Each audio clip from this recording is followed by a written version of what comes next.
People are getting ready to celebrate the holiday, and I can't do it. Getting fish for her Christmas dinner at the Broadway market. She didn't think she wouldn't make it back that day. 73-year-old Stasha Saida died in her car on the 33. And I cannot imagine the excruciating pain and the thoughts that were going through her mind before she passed. Getting milk for his neighbors. He didn't met it. Trying to bring a gallon of milk cost life. 26-year-old Abdul Sharifu was found on the sidewalk, stuck in the snow. Probably the worst moment of my life. An asthma attack. So help was on the way, and then finally, once the help came, they basically said, okay, we can't help her because your street is completely blocked. 46-year-old Ladrice Curry, known by family and friends as Nikki, died in her home when first responders couldn't get to her. Our neighbors suffering their final moments during a storm when they should have been with their families celebrating. Community members gathered earlier this month to remember people like William Clay, Kevin O'Sullivan, Carolyn Eubanks, Gary Cooper, Juanita Robinson, and those whose names 1 year later we still don't know. 50 people died.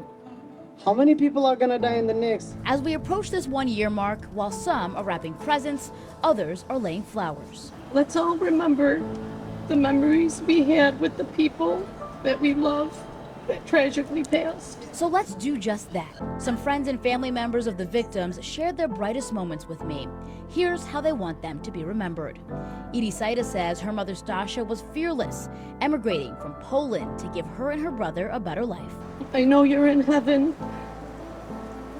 You will forever live in my heart. I miss you so much. Why did you have to leave? I'd do anything in the world to see you again and to tell you I love you, Mama. This year, she's holding those final memories dear, like the last gift and the last Christmas card her mom gave her. I know I'm gonna be sitting at the dinner table looking at the empty chair, thinking of my mom and lighting her candle.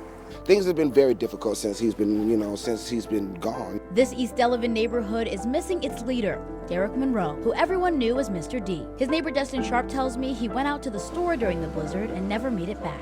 You know, when they started finding bodies, he just happened to be the person that they found. He was 62 years old. Sharp says the holidays will never be the same without his smiling face sitting out on this porch. Before the blizzard happened, we actually had a gift for him. He was never able to get his gift. All of my kids that I birthed in this world is gone. Morris Singer was known as the flashy guy, known for turning heads when he walked into a room. He was 90-year-old Elizabeth Singer's last living child. I caught up with her and her granddaughter Tamika, who has been her rock through it all. Losing my Uncle Morris just made it that much more difficult for me because I couldn't get to her. To have to come in and share the news with her that her one and only child had passed away in that storm, that was tough. She tells me the holidays are a painful reminder. I don't like to think about them. I really don't. I have been through so much. Nikki Curry was a sensitive soul. She was super positive. Like she never wanted to look at the bad. She always wanted to look at the good. She leaves behind a teenage son and her niece Zanaya, who was like a daughter. Everyone said that me and her always looked alike. And the last text that she sent me was, Merry Christmas, even though this Christmas isn't very merry.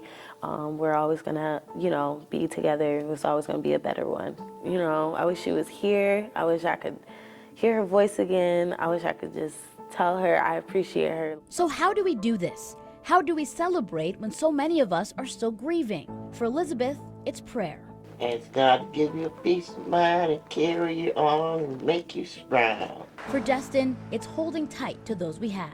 So I just feel like anyone that's, that has family members, friends, anyone that they value in their lives, I just want you to make sure that you value that person because you never know when that person might leave. For Edie, it's representing those we lost. And we have to be the voice for everyone who perished.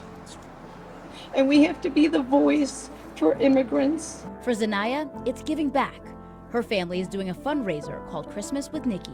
We're having a GoFundMe account where we're raising money up to $10,000 so we can actually donate to the foster care and adoption company. And while she honors her aunt's life, she's bringing new life She's expecting a little girl in April. My family, we're nicknaming her baby Nikki, so we're calling her little Auntie Nikki. What we've been saying is like, this is our angel baby. Bringing hope for better days.